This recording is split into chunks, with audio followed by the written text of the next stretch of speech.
fi àwọn tí ń bá gómìnà ṣiṣẹ́ àwọn àlejò wa. Akọ̀wé àgbà fún ìjọba ìpínlẹ̀ Ọ̀ṣun wà lẹ́jọ̀kọ̀ Alhaji Mashood Adeoti.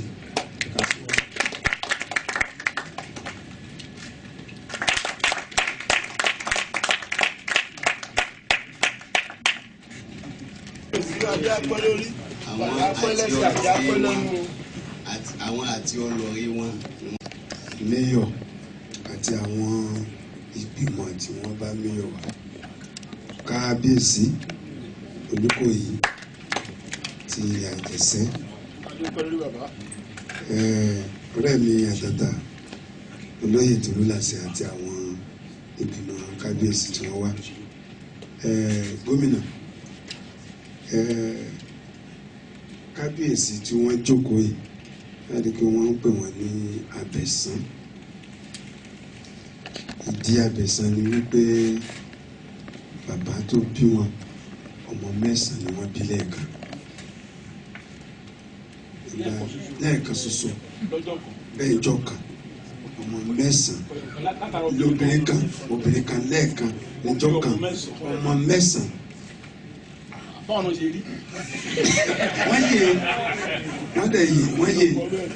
wọ́n yè ṣùgbọ́n ètò bàbá yìí ti wà lórí ìtẹ́ bàbá wọn láti ọdún 95 sẹ́yìn ni wọ́n ti wà lórí ìtẹ́ bàbá wọn.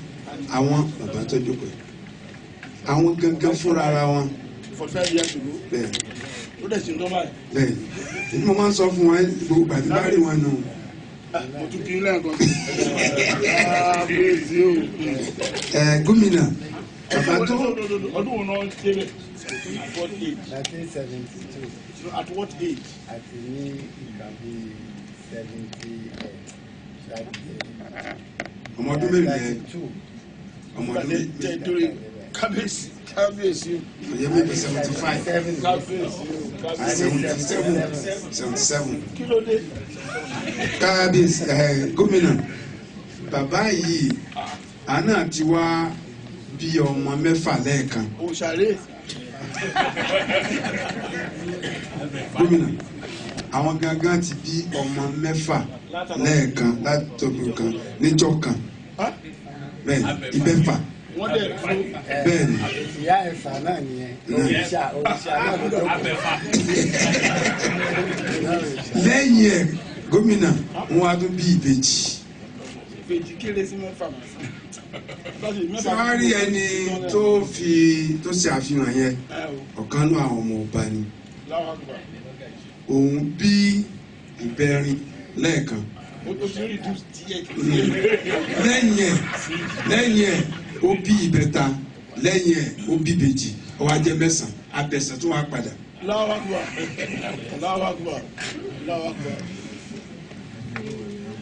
Ní tí mo rí bẹ̀rẹ̀ ẹ̀sà kò ní pé ẹ̀jẹ̀ ọ̀dàgbàrà ọ̀dàgbàrà sí. Iṣẹ́ ìyàrá ilé yìí ó fẹ́ bá ti Gálílì àti Kénà.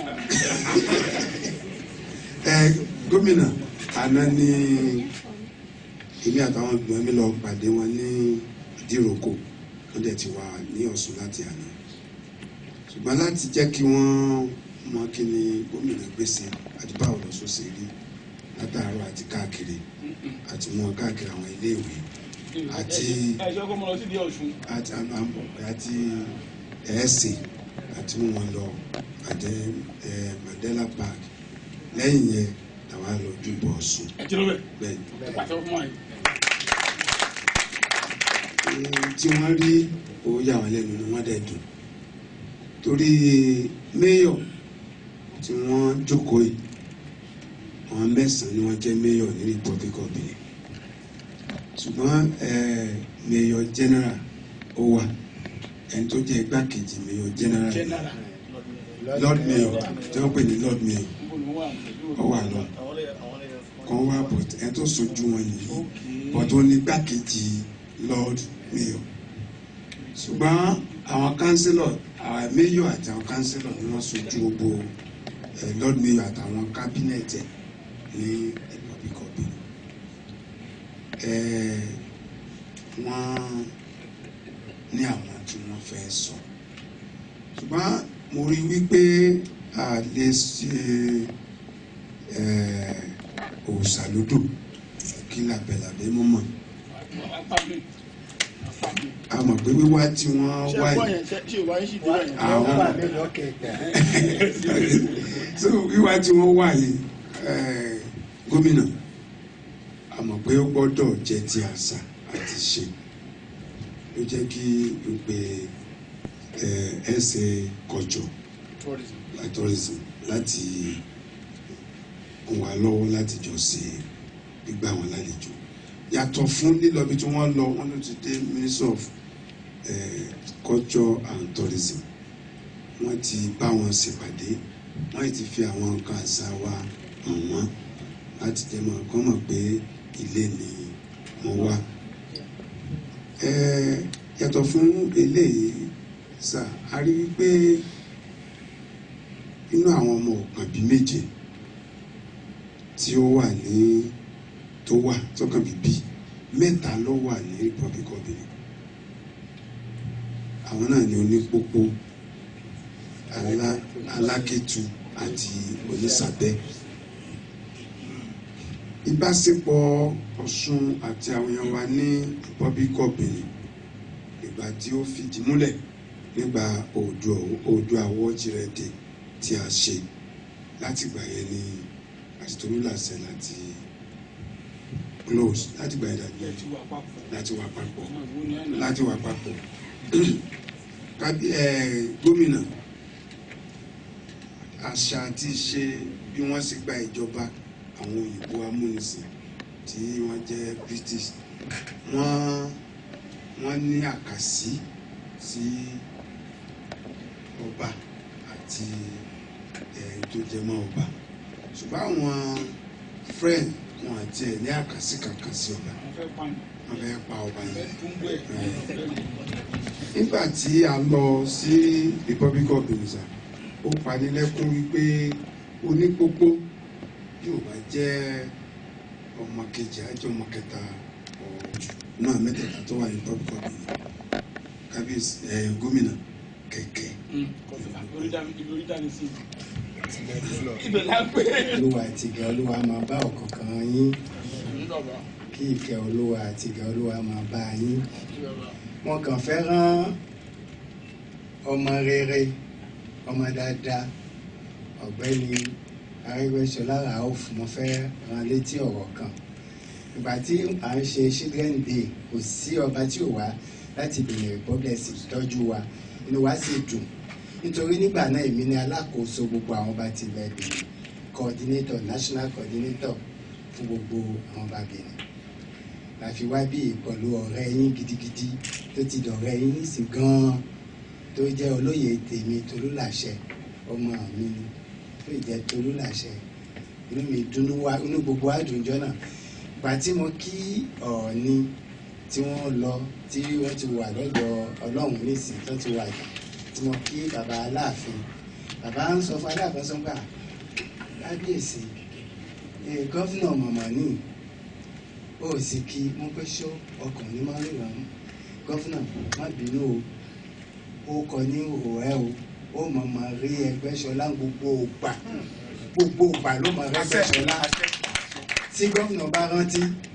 mo sọ bẹ́ẹ̀ fún wọn jọ náà wọ́n sọ pé dẹ́pútì ni mo bá kí wọn ojú òní ti gọ́vnà ìlọsíwájú gómìnà ọmọ ìlọsíwájú ṣe rí ìyá mẹ́yọ̀ lẹ́nu wípé gọ́vnà yìí ó gbà wá gan-an ni ó túra ká àwọn mọ̀ wípé àwọn wálé ọ̀gá tó sọ fún mi nìyí àti ṣe jókòó inú mi dùn nítorí bá ti máa ń ròyìn ilé àwọn náà fẹ́ àfojú kàn án lẹ́sìn wọ́n ti wá rí ọ̀rọ̀ tèmi mo kàn fẹ́ fi sọ fún gọ́vnà mo sì fẹ́ sọ fún gbogbo ẹ̀yin tẹ́ wà nílé wípé ẹ kú ilé a sì máa ń sọ nǹkan kan lọ́hùn-ún a máa ń pè ìlú wa ní àjàṣe ilé ibí yìí sì tún jẹ́ ilé a máa ń sọ pé ìhàyín ilé ọ̀hún ilé láàmú sọ ìhàyín ilé ọ̀hún ilé ìhàyín ilé ọ̀hún ilé aṣọ títí ní Ogun State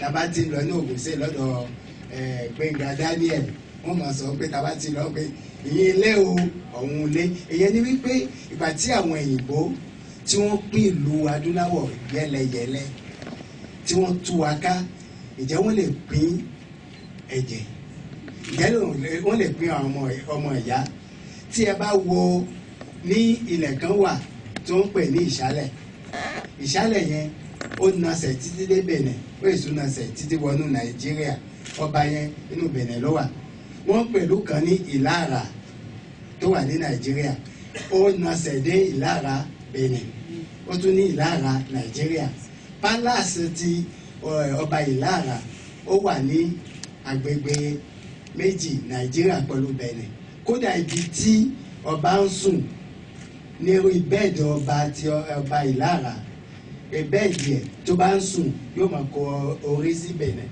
yóò máa kọ ẹsẹ̀ sí Nàìjíríà nítorí nǹkan tó ń pè ní àlà demarcation mark tó ń pè lálà wọn boundary wọn lè gé bẹ́ẹ̀dì yẹn sí méjì náà ẹ̀rí bó ti ṣe jẹ́ nìyẹn ìyẹn ní wípé ṣe rí èdè tá à ń sọ yìí káàárọ̀ òjíire káàárọ̀ òjíbí èdè yẹn àwọn ìran yẹn kò síbi tí wọ́n wà ní ìlú Benin wọ́n wà ní Port Novo wọ́n wà ní nǹkan tó ń pè ní Women province wọ́n wà ní Plateau province èyí ní ìpínlẹ̀ Plateau ìpínlẹ̀ Women ìpínlẹ̀ Kòlí yóò máa tà kán yóò máa tà kàǹkàní kọ̀wé tó ó dàṣẹ àwọn ìyá wa. àṣẹ o àṣẹ o.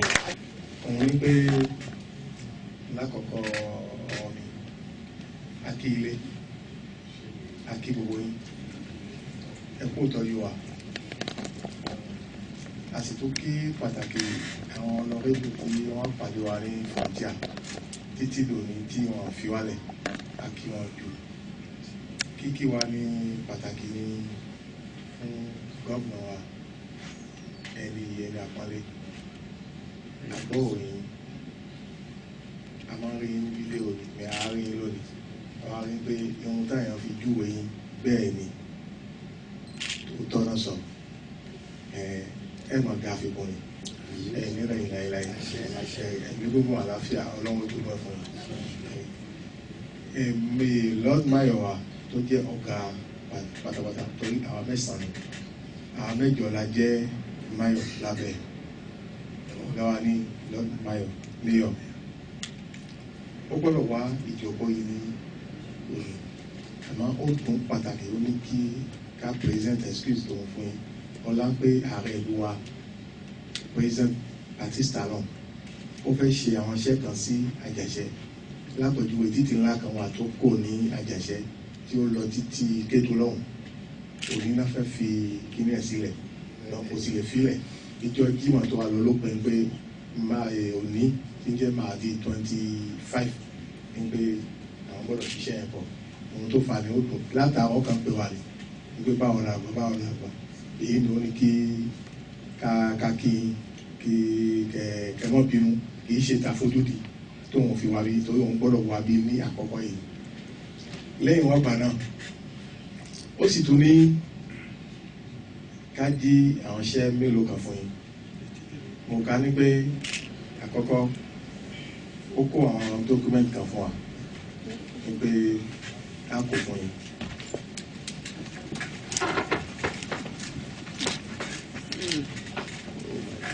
pé òun náà sì wá láti fi á ṣe ìtumọ̀ ẹ̀ láti ṣàlàyé fún yín òun náà wà àmọ́ o àwọn fẹ́ ní kíákíá ní pé bí tí ẹ ṣe gbà tí ẹ̀yin náà fi àárí wa ní Àjàṣẹ́ ó wà nínú ní pé kí ká sọ fún yín ní èyí tó tó wá ìgbà tá à ń ṣe ọ̀kan nínú àwọn dókítà ló ń pè é Àjàṣẹ́.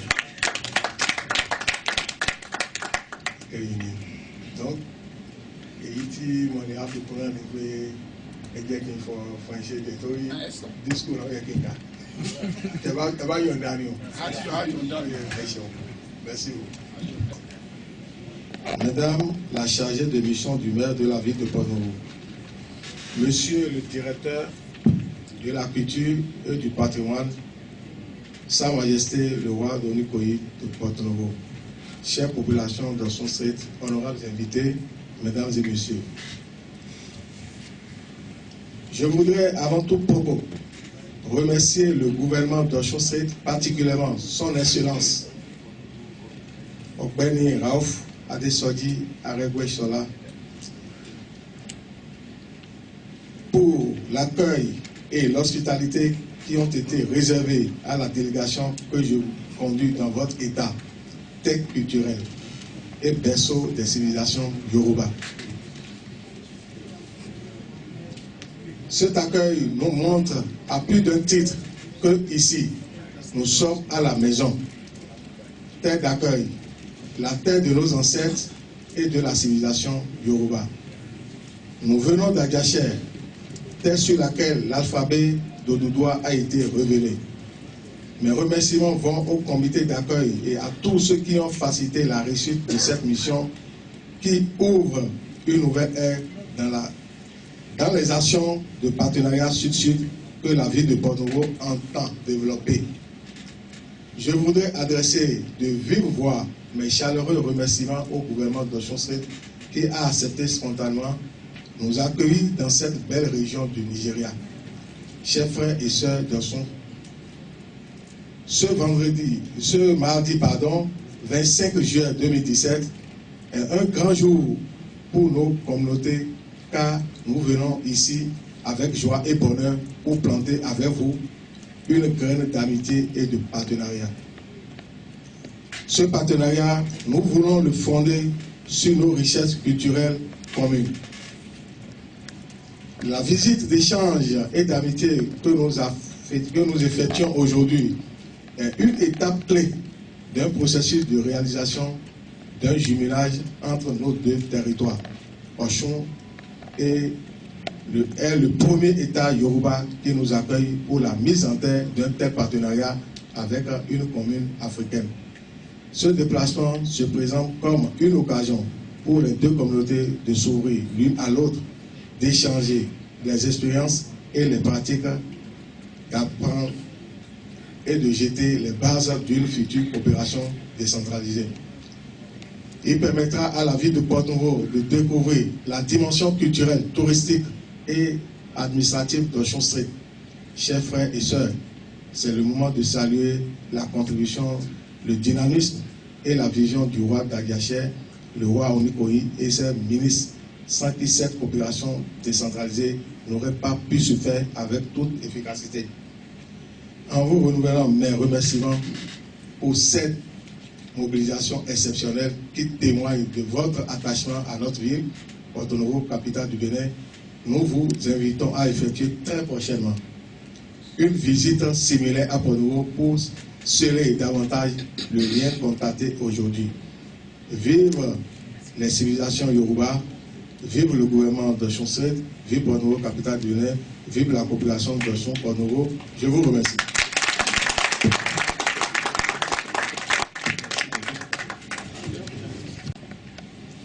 wọ́n wí pé Yorùbá tí à ń sọ yìí tí a fi ń kọ sílẹ̀ pé A B D A F G B kìí ṣe èdè Yorùbá, kìí ṣe alifábẹ́ẹ̀tì Yorùbá, yóò ṣe alifábẹ́ẹ̀tì àwọn òyìnbó. Wọ́n wá ti Yorùbá rí, wọ́n á rọ ṣe àgbékalẹ̀ yẹn fún wa bí a kò máa lọ sílẹ̀ o. Councillor wa láti Republic of Benin, gbogbo ẹni tí ẹ jókòó mo kí yín, ẹ foríjì mi, mo kí aya Tolúlàṣẹ náà, mo kí ẹ náà ó dìde. Your Excellency, inú mi dùn púpọ̀ tí ẹ gbà mí láyè kí n sọ̀rọ̀ èmi àbúrò yín. Náà kọ́ kí n introduce ara mi fún yín, ìwúlẹ̀ náà máa wọnú ẹ̀ má bínú. Mo jẹ́ kan náà ọmọ yín ní Ọ̀ṣun State nígbà yìí ní Iléṣà. Àwọn bàbá ńlá mi kúrò níbí ní Síkà ní Ẹrẹ́jà ní àwọn bàbá ńlá wa ti kúrò Ògúntósìn ọmọ Ògúndòlò. Wọ́n gbé àwọn agbára yìí kúrò ní ọ̀hún yẹn, wọ́n gbé wá sí ìhà abẹ̀yẹn. So wọ́n á fi kalẹ̀ sí ibì kan tí wọ́n ń pè ní Farasinmi ní Igbó Alálẹ̀. So Igbó Alálẹ̀ yìí ni a ti ṣe pàdé alifábẹ́ẹ̀tì yìí ní 2011 nígbà yẹn àkàkún. But ká gé ìtàn yẹn kúrò because ó gùn díẹ̀. kábíyèsí olókùn ìlú yẹ ká mọ̀ wípé ní ayé àtijọ́ Odùduwà máa ń kọ ìwé wọ́n máa ń kọ́ nígbà tí máa ń kọ́ gbà tó máa ń gbé fún ẹyẹ máa ń gbé lọ sí Egypt lẹ́yìn ìgbà tá a rí ní kábíyèsí jẹ́ ká mọ̀ wípé àmọ́ àwọn ò rí fáàtì ọkàn mọ́ nípa ẹ̀ ni ló fà táwọn fi lè sọ́pọ̀ nígbà tí mo ti wá rí eléyìí tí mo mú wá wọ́n rí nígbà yẹn nínú tí mo rí yẹn 4 ló wà ní ara ẹ̀ ní alifábẹ́ẹ̀tì yòókù wọn fún mi lójú orin tó fi pé àti sound ẹ̀ àti kíkà ẹ̀ ó wá jẹ́ the only alphabet ní àgbáyé tí ó ń sọ ọ̀rọ̀ fún ara ẹ̀ àti sọ ní àìmọye ìgbà tí ẹsẹ̀ bá gbà mí láyé pé tó sọ lẹ́kọ̀ọ́ sí. Your Excellency alphabet tí ẹ ń wò yìí apá ọ̀tún ni ó ti ń bẹ̀rẹ̀ kíkà rẹ̀ wá jẹ́ ohun tí ó ń sọ ọ̀rọ̀ ó sọ pé a bá G O B àyè bá G O B yẹn tó ń sọ yẹn the physical meaning is that kò sí olùfà tí ó lè bá ìjì ògbè gbogbo alamọ yẹn but ó ní another meaning inside tó ń bá wa sọ because fúnra rẹ̀ ló ń bá wa sọ̀rọ̀ ó ń sọ bó òun ṣe jẹ́ ó ń sọ fún wa ó wá ní pé ó ń sọ wípé kò sí ìran tó máa bá àwa káàárọ̀ òjìrè mọ́ tí a bá ti ń lo ohun tí àyíbájú ògbè sọ nìyẹn tó ń bá wa sọ nìyẹn the spiritual meaning ó wá sọ pé dífá ti ẹ sọ wípé kí àwa káàárọ̀ òjìrè ká máa ronú jinlẹ̀ nípa nǹkan tí a bá fẹ́ ṣe ká máa ronú jinlẹ̀ nípa ohun tí a bá fẹ́ ṣe ibikíbi tí a bá rò sí bá àbárò mọ ọ̀nà tá a fẹ́ gbé gbà ó ní lọ́ọ́dí alẹ́lọ́dí fáwọn àwọn babaláwo bọ̀ ní tó ń sọ ní pé ká ronú jinlẹ̀ nípa ohun tí a bá fẹ́ ṣe lẹ́ẹ̀kan náà wá ń sọ fún wa pé gbogbo ohun tí a bá rò kò bá ga ẹnu pé imagination máa ń sáré jìnnà ẹlẹ́mìí kò tí mo mọ́tò wà á máa fẹ́ nu àwọn olè ṣe pẹ̀lú ìbáyìí ó wá ń sọ lẹ́ẹ̀kan pé gbogbo ohun tí a bá rò pé a fẹ́ ṣe kẹ́rù má bà wá ó wá ń sọ fún wa lẹ́ẹ̀kan náà pé lọ u mi i hu re sí ṣẹ ó ní ọlọ́run mi ni ó máa húre sí tí ó máa ṣẹ kì í ṣe agbára wa òun fúnra tòun lòun máa húre sí bó ṣe húre sí fún àwọn ọ̀ràn kan tá a rò báyà àwọn ní the most special ìrànlẹ́ àgbáyé but àwa ó fẹ́ sọ fún sọ́wọ́ pé tábà tí ń lò òun á pù ẹ̀ pé àwa ìkárọ̀ òjìire a lè ṣe ohun tí àgbáyé ò lè ṣe náà ni pé àwọn ọmọ wa lọ́jọ́ iwájú wọn máa ṣe ohun tí agbára àwọn ìwé òní lè kà àwọn tó ń sọ nìyẹn ó wá fi ọ̀rọ̀ kan parí ẹ̀ ó ní kí gi yé pẹ́ ni pé kí àwọn ẹ̀dá kí a máa pẹ́ láyé ohun tó ń sọ nìyẹn ó fàdúrà fi parí ẹ̀ nìyẹn ọ̀rọ̀ mẹ́rin tí alifábẹ́ẹ̀tì yẹn sọ nìyẹn tàbá wa máa rí pé nínú gbogbo alifábẹ́ẹ̀tì wà lágbàáyé kò sí èyí tó sọ̀rọ̀ lágbàáyé kò sí èyí tó sọ̀rọ̀ èyí nìkan ni the only alphabet lágbàáyé tí ó sọ̀rọ̀ gẹ́gẹ́ bí mo sọ nínú ọ̀gbẹ́ni ti daybreak wípé alifábẹ́ẹ̀tì kéyìí tó bá ní pé tàwọn náà lè sọ̀rọ̀ a ní pé kí wọ́n dà orúkọ wọn tutù kágbọ́n tó fẹ́ sọ bóyá àjọra àwọn sà yẹ́n sọ̀rọ̀ sí ẹ̀kọ́ yìí mọ̀ ìtumọ̀ ìrọ̀lẹ́ kábíyèsí rẹ̀. so n ta kọ́ nípa pé ilé ẹ̀kọ́ kíkọ́ àyèbájì ògbè Odùduwà òun la jẹ́ kí ẹ̀ mọ̀ nígbà ẹ̀yìn lè má ti lè kàyífọ̀ náà so ohun tí a ń gbèrò pé kí ilẹ̀ Yorùbá ṣe fún wa nìyẹn kí ìpínlẹ̀ Ọ̀ṣun bá bá a fi lọ́lẹ̀ kí gbogbo àwọn Yorùbá bá kán bá a gbé kálẹ̀ ní sẹ́ńtà tàbí lè máa fi kọ́ àwọn ọmọ wa òun la fi sísàlẹ̀ nígbà yà èròǹgbà wa ẹ ṣe orúkọ Your Excellency. ilé tá à ń bá yín ní àlàáfíà mo kàn fẹ́ fi yé yín mo fẹ́ rán yín létí pípé nínú ìtàn Ifá àkọ́kọ́ tí Odùduwà dí tó dífá àkọ́kọ́ fún ní Ilé Ifẹ̀ yìí Ifá àkọ́kọ́ náà ni Èjìogbè ẹ lọ bá àwọn baba ńláńlá àwọn kí nínú ìtàn Ifá àkọ́kọ́ tó ń dí fún Odùduwà Èjìogbè ni tó bá ti yá tán tí ẹ bá ti wá ẹ sì wá rí bẹ́ẹ̀ ni nǹkan ní Port Novo yẹn ní 1485 15th century láti wà ní Port Novo yẹn tó ń pé táwọn babaláwo ti ń sọ Yorùbá nítorí ẹ gómìnà wa ọlọ́wọ́ ti lẹ́yìn o yóò ti ìlú Ọ̀ṣun lẹ́yìn o yóò ti ilẹ̀ káàrọ̀-ò-jíire lẹ́yìn o yóò ti ìpínlẹ̀ mẹ́sẹ̀sán ti ilẹ̀ Yorùbá tó wà Nàìjíríà yóò ti lẹ́yìn o yóò sì wá ẹ sì máa rántí wípé Benin ẹ máa fi kún àwọn state mẹ́sẹ̀sán yẹn ẹ máa fi Benin fi kún.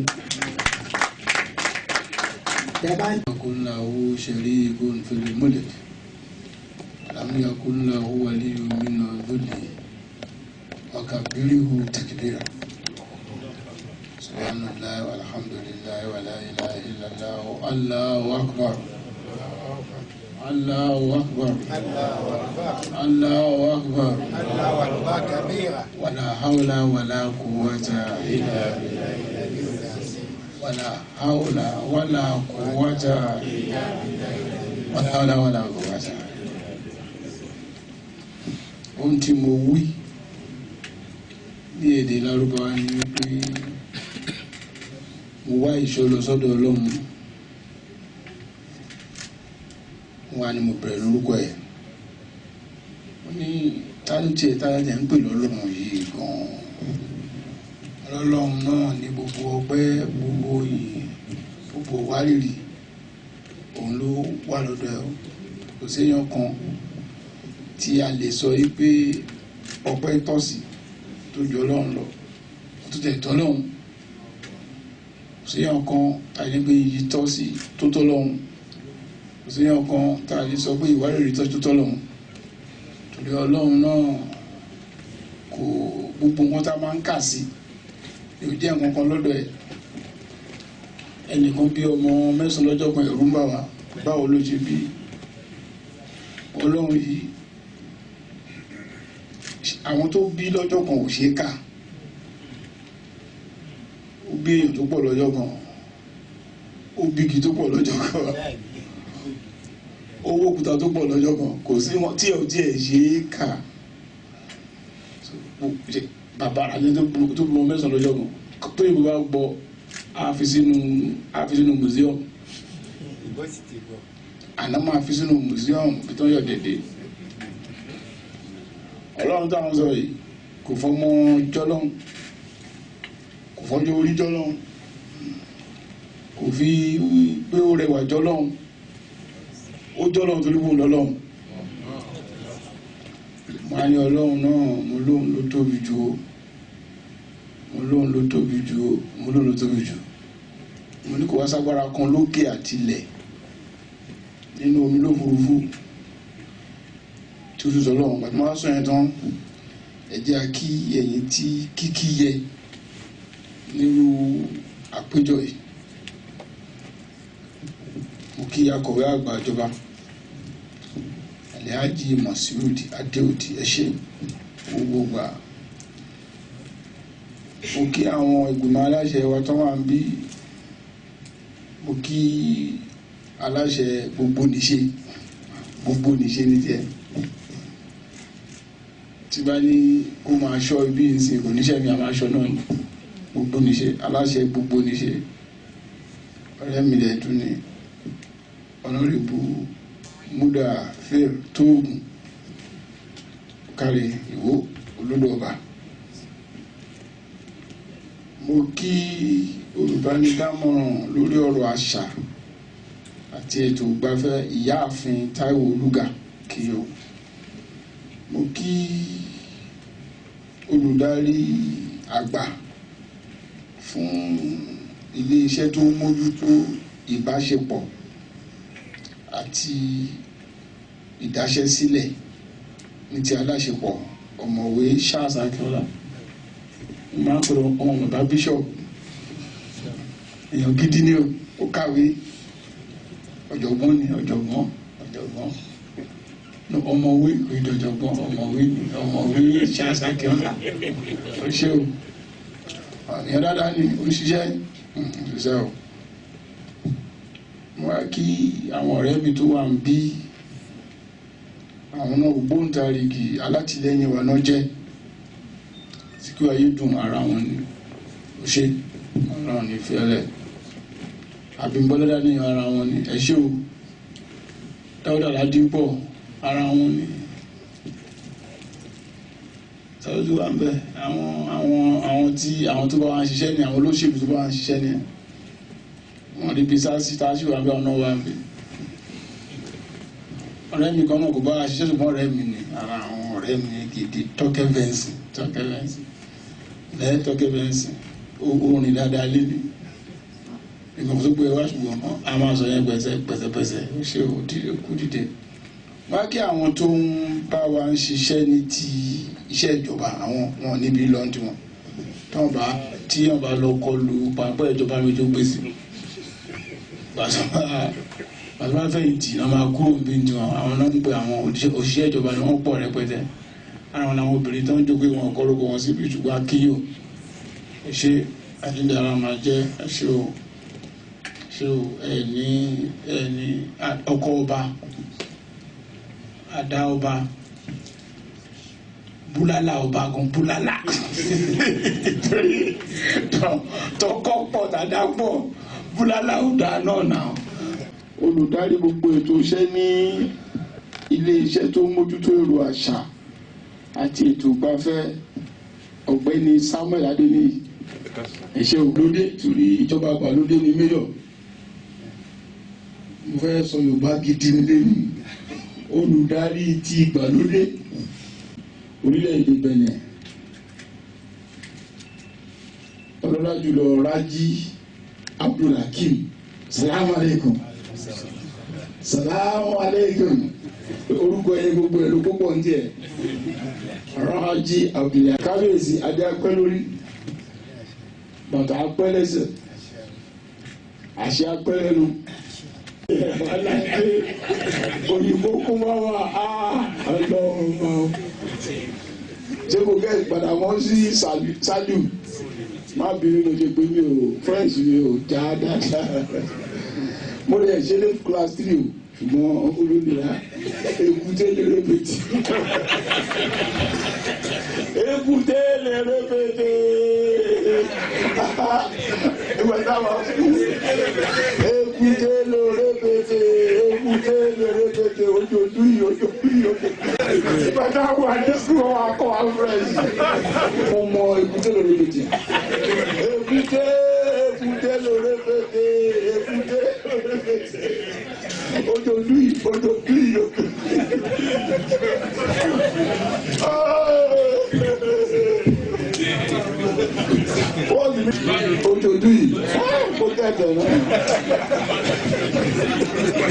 Councillor President Commission Culture Affairs Social and Family Usu Christine Yafi Ẹ̀ṣẹ̀jàre Director of International Relations at Municipality of Port Novo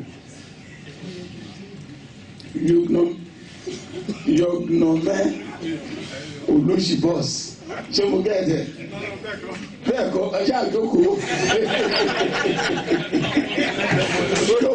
jókòó ọkọ̀ wa ni jókòó ẹ̀ Protocol Officer of Lord Mayor Port Novo Adi Gẹ̀gán Òṣèjàre aláṣẹ Oníkòyí Abẹ̀sán Mọ́gàjí Ìyájì ẹ̀lẹ́ o ẹ̀lẹ́ a máa jẹ́ o Ibrahim Hussein Babatunde ṣẹ́yìn ni ẹ́ one toilet okay Ibrahim Kozime Babatunde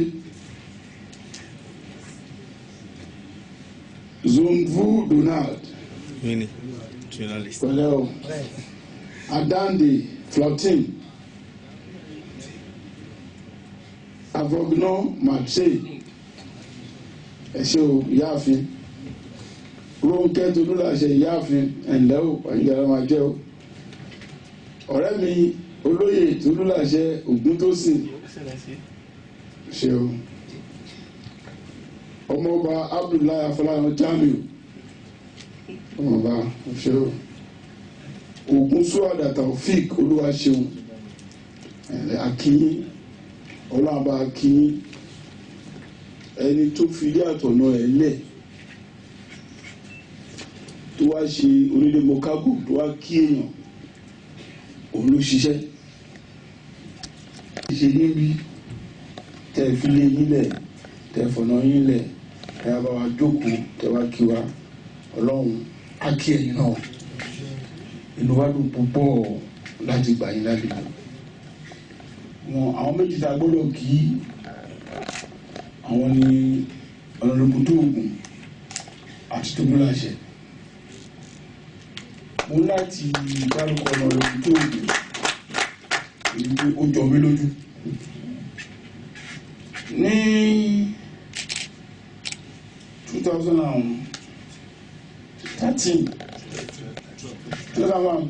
ló mú kàn déédéé ronú pé ó yẹ ká ṣe àpéjọ gbogbo àwọn ọmọ káàrọ̀ òjìrè níbikíbi tó ń bá wà ní àgbáńlá ayé, ká fi ọjọ́ tí àgbáńlá ayé máa ń ṣe ọjọ́ àwọn ọ̀dọ́, àwọn ọmọ kéékèèké, àwọn ọmọ kéékèèké, àwọn ọmọ wẹ́rẹ́, children day, ká fọjọ́ yẹn ṣe ọjọ́ táwọn kó gbogbo àwọn ọmọ káàrọ̀ òjìrè jọ. Ṣùgbọ́n a fi ọdún kan ṣètò ohun táwọn ọmọdé yẹn tó máa fi hàn àgbáńlá ayé pé àwọn ọmọ Yorùbá náà alóye, anímọ̀, àwọn ará ìráyè kò sí mọ́tà lè ṣe. Mo wá gbé ìgbìmọ̀ kan dìde, mo fi Tóògùn ṣe olórí ìgbìmọ̀ yẹn. Mo sọ èròǹgbà mi fún ìgbìmọ̀ pé a ti kó àwọn èèyàn wá láti ilẹ̀ Kúbà tó máa kó àwọn wa ní bọ́n ṣe lè fi ìbára ẹni ṣe àjọṣepọ̀ àti ìtẹ̀lé ìlànà tí olùkọ́ ẹni bá filẹ̀ àti ìfọkànsìn àti ìfarajìn bá ṣe lè fi ṣe nǹkan tí gbogbo èèyàn máa fẹ́. Òyìnbó wọn táwọn sọ ẹ̀ ló ń pè ní calisthenics.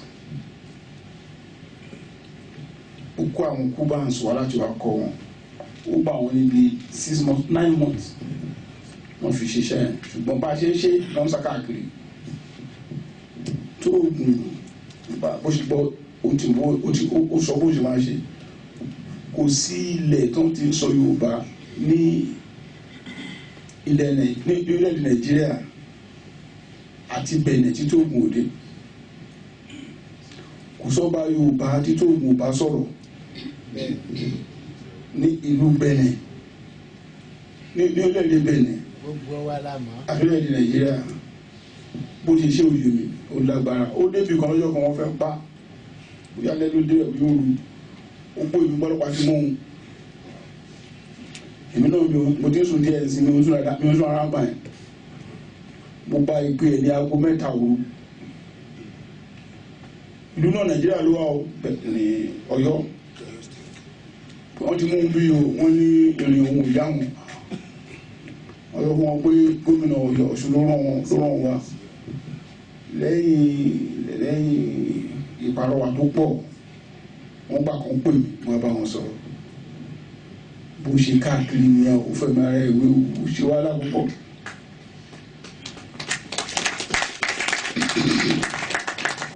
Ṣùgbọ́n ó ṣàṣeyọrí torí ńgbà tọ́jọ́ kò tí gbogbo ọba máa kọ́kọ́ pé náà kò fẹ́ síbi tó ti ń sọ Yorùbá ní agbègbè wa yìí. Owó òsì pé kó lọ sí Amẹ́ríkà north or south, owó òsì, ṣùgbọ́n ní West Africa owó ìyànjú. Gbogbo ọba aládé tí Yorùbá ló pèsè lọ́jọ́ yẹn. Gbogbo ọba ilẹ̀ Benin àbí ló wá bí. Gbogbo ọba ilẹ̀ Yorùbá ló wá bí. Àwọn ọba Kogi tí lè ṣe Yorùbá wọn wá. Àwọn ọba Kwara tí lè ṣe Yorùbá wọn wá. Tọ́tọ́ Yorùbá ti wá nǹkan ṣẹlẹ̀. Aláàfin ló kún wá, Aláàfin wá. Ọọ̀ni ọ̀fìfẹ́ wá, gbogbo ọba ló wá. Gbogbo ọba ilẹ̀ Yorùbá ló wá. Ìlú tí wọ́n fi sọ Yorùbá tí wọ́n tó bá wọn wá Èkó ní Delta, wọ́n rán lọ́wọ́ aṣọ ọba wọn wá Èkó. Àwọn tó wà ní yóò mọ̀ pé Yorùbá ni wọ́n bẹ̀, Yorùbá ni wọ́n bẹ̀. Wọ́n sọ Yorùbá ń bẹ̀. Àwọn ìlú tẹ̀wọ́ tẹ̀dọ́ ṣùgbọ́n ìlú kan wà ní Delta tó ń sọ Yorùbá ń bẹ̀, ṣùgbọ́n púpọ̀ yóò mọ̀ wọ́n pè wọ́n lẹ́kùú. Ó débẹ̀. Adúpọ̀lọ́wọ́ Ọlọ́run pé inú ìrìn àjò yẹn ní Tóògùn ti kọlu Tolúlàṣẹ.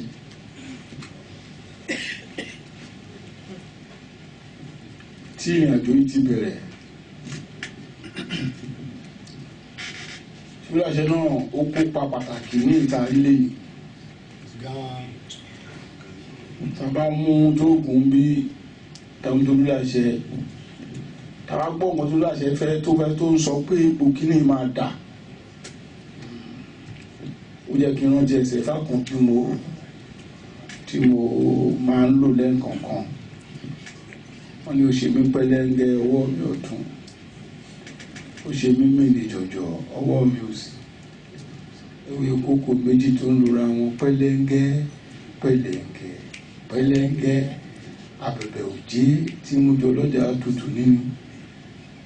Àrífá fún Ọ̀rúnmìyàn jọ tí lọ rí múlẹ̀ tí wọ́n ní Ìdó.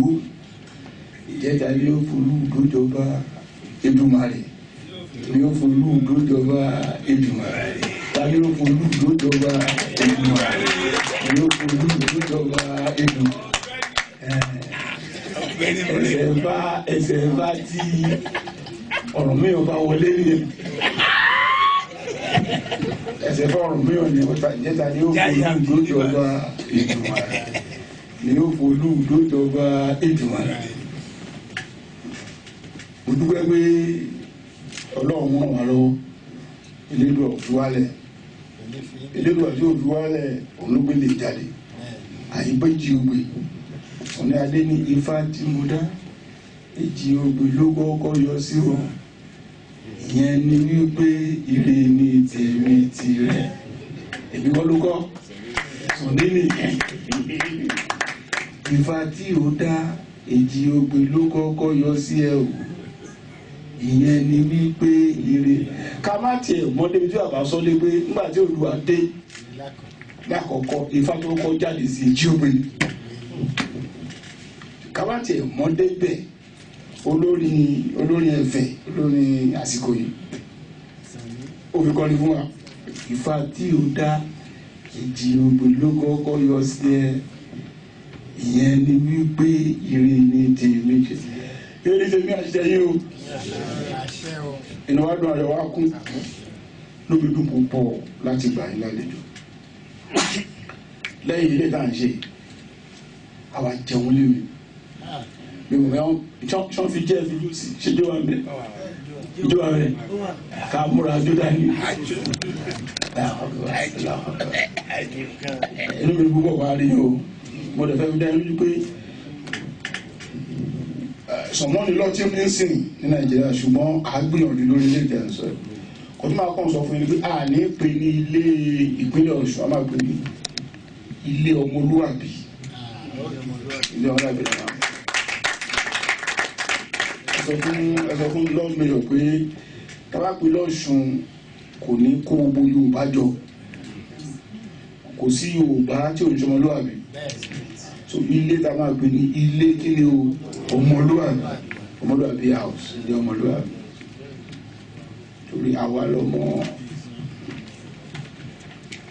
ajígini àrígini àwa ni.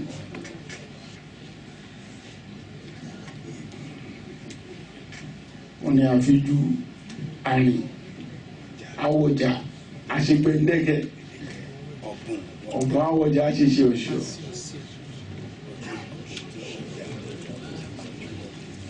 Ọlọ́run ò ní jẹ́ kí a rí nǹkan tá a fi ṣòro àbí wọn láéláé. Lóbi dẹ́ dùn pé Ọlọ́run ti fàṣírí wọn ni. Ọlọ́run á jẹ́ ká tẹ́rù náà gbé ẹrù ní iṣẹ́ rẹ̀.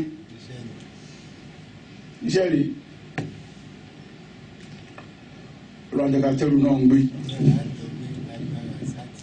Òun sọ tiẹ̀ 16 kìlógírámù náà. Wà lè kúrò bí 1665 tiẹ̀ kiri púpọ̀ ọ̀gọ́tọ̀ sọ 14 kílẹ̀ yìí bí ti 14 kílẹ̀ bí ti ẹ̀ àná ni wọ́n kúrò bí ẹ̀nà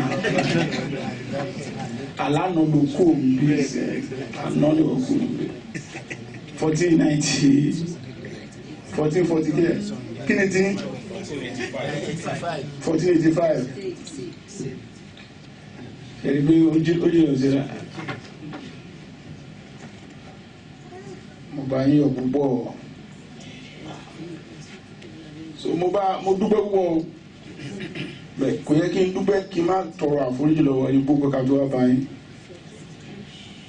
Àwa náà fẹ́yìn ti wá ṣùgbọ́n àwọn àlejò pọ̀. Ọba àwọn Ìbàrìbá àá náà ní Ìbàrìbá ń bí. Mo mọ̀ pé ní Ìbàrìbá ọmọ ìyá ni wà. ìtọ́wọ́ àmì bá a ṣe jọmọ̀ ya ẹ mọ̀ ẹ̀ tọ́wọ́ àmì tó pọ̀ rẹ̀ gẹ́gẹ́ ṣùgbọ́n àwọn ìbàrìbá bàtà ń bọ̀ lọ́wọ́ ajá wọn lẹ́sìn tán wà yìí ọba ń wá bá mi lé ní mo kí mo ṣe lálejò ọ̀nà wà bá mi lé òun ò dúró ń tiẹ̀ ó kàn wá ó gbé ẹyẹ bàálù kékeré kan wáyé wá bàálù tó máa ń bà ló ń gbéra yẹn tó ń pè ní helicopter ló ń gbé wá ń tiẹ̀ wá wọn láti gbàlálejò torí ọdún bá mi fún ó jẹ́ nǹkan kíákíá gbàlálejò á sọ̀rọ̀ tó lè wá ṣùgbọ́n torí pé tí yín ó ti wà lákọọ́lẹ̀ tí ò sí lákọọ́lẹ̀ pàjáwìrì ní tiẹ̀ àgbọ̀dọ̀ tọrọ gáfárà lọ́dọ̀ yín àtàforíjì gbogbo ká tó wá bá yín ẹ má bínú aláwọ̀ funfun kan tiẹ̀ wà lẹ́yìn bí ó ní kí lè ṣe tán torí kò náà ojú ń kọ́ òun rọra rẹ́rìn tí bá fi lè fi àjò òyìnbó líle tó wà lẹ́yìn tàbí fẹ́ fi àjẹ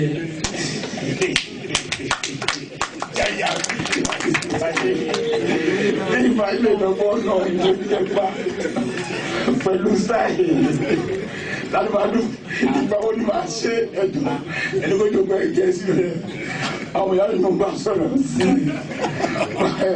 ẹ má bínú ọ̀gá rẹ̀ sí àdúgbò púpọ̀ wọ́n á fi dáyé lójú pé international festival jẹ́ máa ṣe dára ní lágbára ọlọ́run tọ́lọ́run ò bá tọ́tí pẹ̀lú àṣẹ ọlọ́run tó yẹ kújẹ yorùbá yìí pé insha Allah pẹ̀lú àṣẹ ọlọ́run àtàtìlẹ́yìn ẹ̀ àbáyé péjú ṣe àádẹ́fẹ̀ẹ́ sí múra ilé tẹ̀níkà kọ́ yẹn àkọlé ọmọlúwàbí àkọlé ọ̀rùn mìíràn ọ̀rọ̀ wà náà àkọlé ọmọlúwàbí àkọtọ̀ ọ̀rùn mìíràn gbogbo àwa àpapọ̀ àbí ọ̀rùn mìíràn náà ní tiẹ̀ yorùbá bẹ̀rẹ̀ sí àpadà sílẹ̀ lókà tiẹ̀ tó sọ̀rọ̀ pé a máa kọ́kọ́ ṣe iléèwé àyíbájì ògbè síbí torí àṣẹ kó máa ká ọmọ àwọn fẹ́ kí káwọn ọmọ akéèké yẹn náà ó sọ fún nǹkan fún mi ó ní kò sọ ọmọ kékeré tó bá kọ́ ní kíni tí ò ní mọ̀ within 1 month ó ní àṣẹ ọlọ́run ni tí wọ́n lè ọmọ ọdún 6 tí wọ́n bẹ̀rẹ̀ sí ní kọ́ ní láàrin oṣù kan á máa kọ́ á dẹ̀ máa sọ. ẹni tó ti kọ̀wé tẹ́lẹ̀ á mọ̀ láàrin 5 minutes. ok so ọlọ́run ajẹ́ kó rí bẹ́ẹ̀ o lẹ́ẹ̀kan sí akínyẹ kú dìde ọlọ́run tó sọ yín lérí á jẹ́ kí ìwábi yín kó tù wá lára kó já sí ọpẹ́ àti ìfẹ́yìn náà ẹ̀ẹ́dẹ̀ bá wa gbé pẹ̀lú àlàáfíà àti ìdùnnú